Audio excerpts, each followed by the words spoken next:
Hello guys. Today is September 1st. Naggagawa ako ng ham and this is my first time to do it. So, itong ham na to, after taking a lot of research, sabi nila, ang pinakamaganda daw ham na gawin ay chicken pork. Instead na yung sinasanay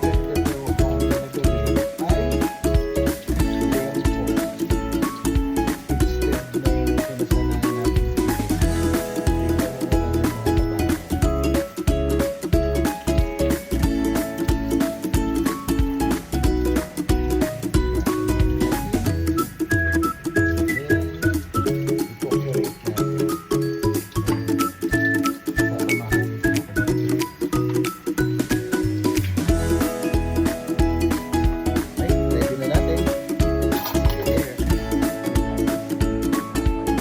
papakita ko sa inyo ang mga ingredients para dito sa ham. So, i-curate natin to according sa aking research sa YouTube University. Kailangan tong i-marinate or lagyan ng curing process within 3 to 5 days para masarap bago lutuin. So, ang mga gagamitin natin initially is dahil kakamping ako, bumili ako ng pink salt, joke lang. Ito ay curing salt. Used for curing process ng ham. So, walang magiging ham pag wala ito.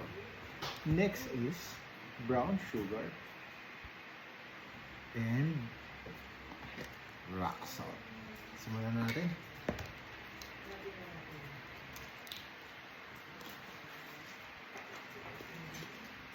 Two teaspoon in every 1 kilo. Actually, 2 and a half.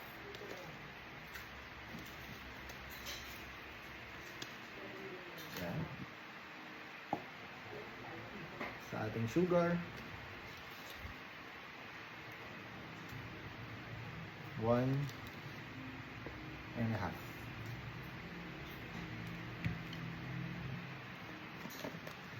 Sa ating curing salt, half a teaspoon lang. So,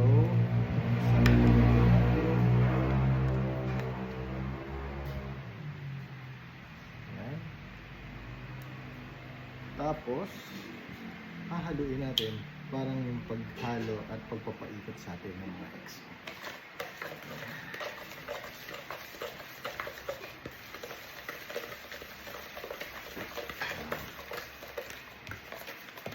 Yun, part 3.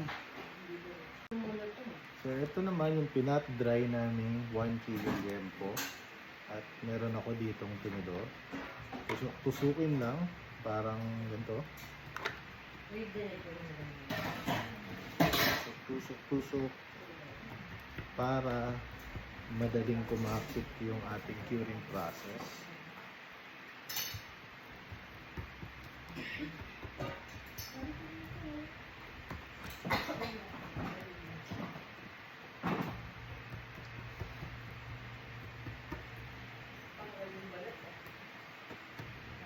Yan.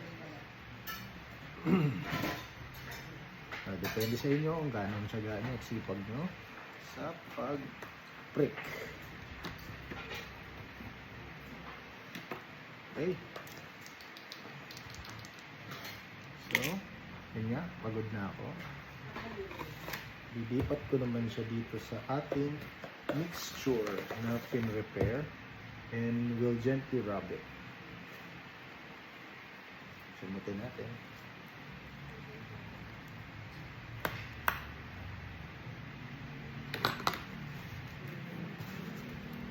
By the way, naghugas po ako. So, baka isipin nyo, sabihin nyo, maging sobrang alat po. Hindi, kasi after 3 to 5 days ng pag-cure natin, aanihin natin to.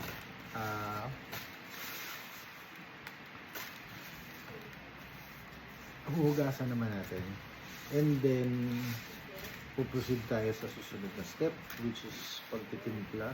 Yung iba, dinadiretso sa baking. Depende kung ano meron kayo. Whatever will suit your need.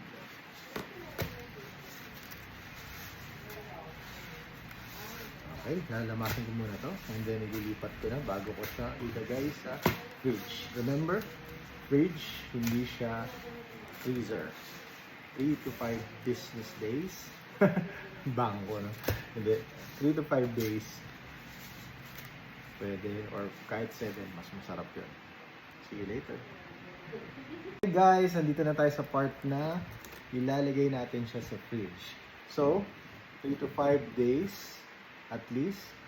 Tapos, babalutin muna namin ang aking magandang asawa. By the way, batiin mo sila, Barnita. Hello. Yan. Yung 3 to 5 days, kailangan dalaw-dalawin natin siya. Supposedly, meron kaming tawag dito? Clear up. No. What? Ziploc. Kaya lang marami kaming ganap. Dahil Sunday, marami kaming ginawa mag-asawa. Hindi na kami nakakuha ng Ziploc. So, ito ay babalikan natin everyday. Biling-biling. Biling-biling. Paikot-paikutin mo. Ganun lang. Hanggang sa dumating yung ika-5th day at imamarinate mo na siya. And saka ako naisipin kung anong klase. But the usual would be sa beer, sa pineapple, and whatnot. See you there guys. Bye! Pinuha ko ulit yung ham. Nakalimutan ko meron pala akong ham net.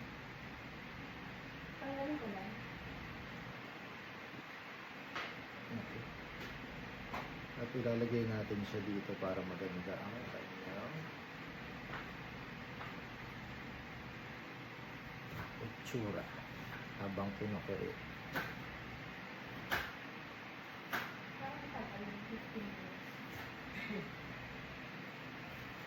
Mamaya ako napakita ang paano ang hirap. Masikip! Ito na. Ang hirap pala niyang ilagay sa net.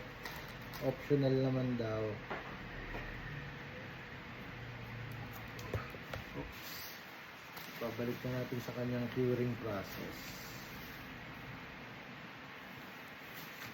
Ganun pa rin, ikot-ikot. By the way, nilalagay nila to para magkaroon ng korte yung ham. Di ba may parang ganun-ganun. Ganun lang ang ano niya, effect niya. So sabi nga ay optional. Sa mga taong naging option, makaka-relate kayo.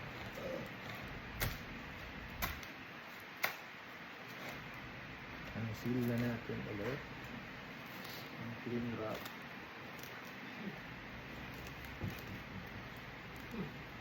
Mrs. Yes.